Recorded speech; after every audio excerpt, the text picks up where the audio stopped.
बिस्मिल्लाहिर्रहमानिर्रहीम। अस्सलाम वालेकुम। राजपूत एजुकेशनल पॉइंट में खुशामदीद। आई होप आप सब खैरियत से होंगे। हमेशा की तरह वीडियो का आगाज़ करेंगे छोटी सी दुआ के साथ। जितने भी लोग बीमार हैं, परेशान है, ताला उन सब की बीमारी परेशानी को दूर फरमाएं, आमीन। आज की वीडियो में हम सॉल्व करेंगे एक्सरसाइज 21.3 का क्वेश्चन नंबर 5। लास्ट क्वेश्चन है ये। तो क्वेश्चन नंबर 5 क्या है? X square minus x plus 2 upon x plus 1 x square plus 3। X को एक्स स्क्वायर से जब मल्टीप्लाई करेंगे तो ये एक्स क्यूब हो जाएगा और ऊपर जो बड़ी पावर है वो है एक्स स्क्वायर। तो प्रॉपर फ्रैक्शन है ये, ठीक है। प्रॉपर फ्रैक्शन है या इम्प्रॉपर फ्रैक्शन है, पहले हम ये पता लगाएंगे और उसके बाद जो है फिर हम इसको आगे सॉल्व करेंगे। तो ये प्रॉपर फ्रैक्शन है। यहाँ पर देखिए ये लीनियर फैक्टर है और ये क्वाड्रेटिक फैक्टर है, ठीक है ना। ये वो है लीनियर फैक्टर और ये क्वाड्रेटिक फैक्टर। कैसे? एक्स की पावर है 1 तो ये लीनियर फैक्टर है। यहाँ एक्स की पावर कितनी है 2 तो ये क्वाड्रेटिक फैक्टर है। अच्छा, क्वाड्रेटिक फैक्टर है। थर्ड केस जो है, थर्ड केस में क्या है? Non repeated quadratic factor. तो यहाँ पर थर्ड केस अप्लाई होगा यहाँ पे, और वो जो है वो है नॉन रिपीटेड क्वाड्रेटिक फैक्टर। तो यहाँ पे ये नॉन रिपीटेड क्वाड्रेटिक फैक्टर ही है। क्यों? क्योंकि एक्स स्क्वायर प्लस 3 यहाँ पर दूसरा फैक्टर इस तरह का मौजूद नहीं है। एक्स स्क्वायर प्लस 3 रिपीट नहीं हो रहा, इसलिए नॉन रिपीटेड क्वाड्रेटिक फैक्टर है। तो केस 3 जो है वो हम यहाँ पर अप्लाई करेंगे।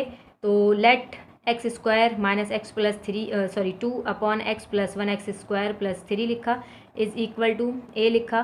सेम क्वेश्चन नंबर 4 की तरह एक्स प्लस 1 लीनियर जो फैक्टर है वो लिखा, प्लस बी एक्स प्लस सी अपॉन एक्स स्क्वायर प्लस 3 ये इसके नीचे लिख दिया। इसको इक्वेशन 1 का नाम दे दिया हमने और यहाँ पे इसको एज इट इज़ उतारा। इन दोनों का एलसीएम ले लिया हमने।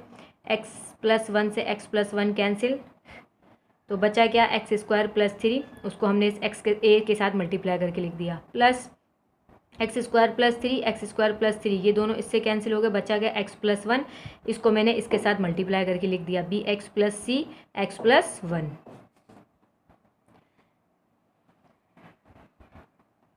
अच्छा, यहाँ पर ये दोनों सेम है, ये दोनों अब यहाँ पर इस तरह से कैंसिल हो गए। बचा क्या? X square minus x plus 2 यहाँ पे लिखा मैंने is equal to a x square plus 3 a x square plus 3 b x plus C x plus 1 ये यहाँ पे लिख दिया।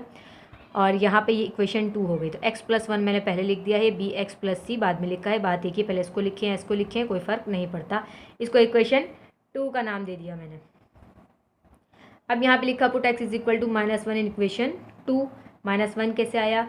जो हमें क्वेश्चन में लीनियर फैक्टर गिवन है वो है एक्स प्लस 1। तो जब हमने x प्लस 1 को 0 के बराबर लिखा तो x की वैल्यू कितनी आ गई? -1। इस प्लस के 1 को यहाँ शिफ्ट किया तो ये माइनस का 1 हो गया। तो इस तरह से ये x की जो वैल्यू हम पुट करेंगे इक्वेशन 2 में, तो जहाँ जहाँ x आ रहे हैं वहाँ -1 -1 -1 -1 -1, ठीक है। इसको ओपन किया, 1 का स्क्वायर 1 होता है और यहाँ पर माइनस माइनस प्लस होता है, 1 प्लस का 2 इज़ इक्वल टू ए। 1 का स्क्वायर 1 प्लस 3 प्लस का 1 और माइनस का 1 प्लस का 1 ये हो गई कैंसिल, यहाँ हो गया ये सब 0 और ये इसके साथ मल्टीप्लाई हो रहा है। बी को 1 से मल्टीप्लाई किया माइनस का बी प्लस का सी आ गया। यहाँ पर इनको सिंप्लीफाई किया, 1 और 1 2 आ गया, प्लस का 2 एज इट इज़ उतारा इज़ इक्वल टू ए। 3 और 1 4, ये 0 है, ये 0 जब इस ब्रैकेट से मल्टीप्लाई होगा तो ये सब 0 हो जाएगा, इसलिए ये ख़त्म। 2 2 4 हो गया, ए को 4 से मल्टीप्लाई किया तो 4a हो गया। 4 को यहीं रखा है, इस 4 को यहाँ ले जाकर डिवाइड करवा दिया तो 4 1 ज़ा 4 4 1 ज़ा 4, ए की जो वैल्यू हमारे पास आई वो आई 1। ए की वैल्यू हमारे पास यहाँ पर आ गई 1। अब हम इक्वेशन 2 को मज़ीद सिंप्लीफाई करेंगे। सिंप्लीफाई इक्वेशन 2 मैंने यहाँ पे ये लिख दी।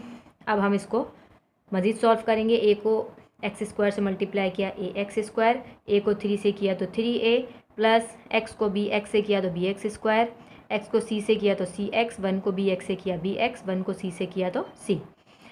अच्छा, यहाँ पर अब अरेंज कर लिया मैंने एक्स स्क्वायर वाली वैल्यूज़ को एक साथ कर लिया, A x square plus B x square, फिर एक्स वालों को एक साथ कर लिया प्लस बी एक्स प्लस सी एक्स, बाकी जो बचा उसको हमने लास्ट में लिख दिया। अब इन दोनों में से एक्स स्क्वायर को कॉमन ले लिया, बचा a प्लस बी, ठीक है। एक्स स्क्वायर यहाँ से कॉमन ले लिया तो बचा a प्लस बी। यहाँ से कॉमन लेंगे हम x, यहाँ से मैंने कॉमन लिया x तो यहाँ पे बचा b प्लस सी, इसको हमने एज इट इज़ नीचे उतार दिया। अब देखिए यहाँ पर एक्स स्क्वायर वाली के साथ एक्स स्क्वायर को हम कंपेयर कर देंगे तो x square is equal to x square a plus B, x square is equal to x square a plus B. X square से एक्स स्क्वायर कैंसिल, यहाँ पे 1 बचा, is equal to a plus b. तो यहाँ पर बचा था 1, 1 is equal to ए की जो वैल्यू है वो थी 1, यहाँ पर हमने 1 पुट कर दी, प्लस बी, ठीक। और यहाँ पे ये 1 यहाँ पे लिखा है, ये प्लस का 1 था, ये जाकर माइनस का 1 हुआ, इज़ इक्वल टू यहाँ पे बचा सिर्फ बी, ठीक है। तो 1 और माइनस का 1 ये कैंसिल हो गए, तो कुछ नहीं बचा यहाँ पर। तो बी की वैल्यू क्या आ गई हमारे पास यहाँ पे 0, b is equal to 0। X वाली वैल्यू को एक्स वाली वैल्यू के साथ कंपेयर किया तो एक्स वाली वैल्यू क्या थी, minus X is equal to X B plus C. तो एक्स से एक्स कैंसिल हो गया, यहाँ बचा माइनस का 1, ठीक है। यहाँ जब ख़त्म सब कुछ तो यहाँ पे माइनस का 1 बचा, is equal to B plus C, यहाँ पे मैंने लिख दिया -1 इज़ इक्वल टू बी की वैल्यू हम फाइंड आउट कर चुके हैं, वो है 0, और प्लस सी यहाँ पर मैंने ऐसे लिख दिया। तो यहाँ पर 0 की तो कोई वैल्यू है नहीं, तो यहाँ पर -1 बचा और यहाँ पे c बचा, तो यही -1 c की वैल्यू होगी। तो मैंने इस तरह से करके लिख दिया। जो चीज़ मालूम करते हैं वो लेफ्ट हैंड साइड पर रखते हैं, इसलिए मैंने इसको c को इस तरह लिख दिया, इज़ इक्वल टू -1। c को मैंने इस तरफ करके लिख दिया और इसको इस तरफ करके लिख दिया, बात एक ही है। तो c इज़ इक्वल टू -1 हो गया हमारे पास, ठीक है। अब a, b और c हम फाइंड आउट कर चुके हैं। अब हम जो है वो फाइनल आंसर लाने के लिए इक्वेशन 1 में a, b और c की वैल्यूज़ को पुट करेंगे, जैसे कि हमने यहाँ पे किया है। Now put the values of a, b and c in equation 1। Equation 1 हमारे पास ये है, इक्वेशन 1 हमारे पास ये आ गई। a की जगह पर a की वैल्यू, b की जगह पर b की वैल्यू, b था यहाँ पे 0, x लिखा, प्लस आया, c था -1, ठीक है। 1 upon x plus 1 as it is लिखा, और यहाँ पे देखें, यहाँ पे ये देखें 0 x से मल्टीप्लाई होगा तो 0 x 0, 0 को x से मल्टीप्लाई किया तो 0, ये हो गया ख़त्म, ये हो गया ख़त्म। अब यहाँ पे ये बचा प्लस माइनस माइनस, ठीक है। एक साइन तो ये है प्लस का।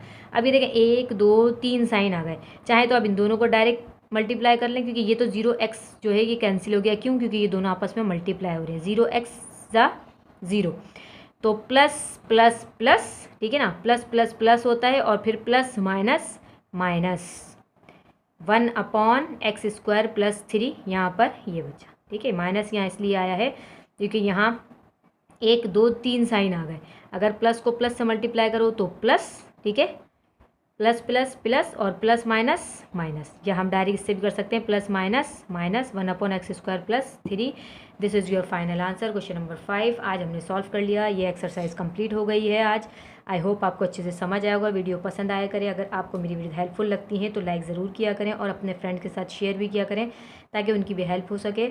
और अगर चैनल पर न्यू हैं तो जाते जाते चैनल को सब्सक्राइब कर लीजिए ताकि आने वाली नई वीडियोज़ की अपडेट्स आपको मिलती रहें। मिलते हैं नेक्स्ट वीडियो में। टाटा बाय बाय, अल्लाह हाफिज़।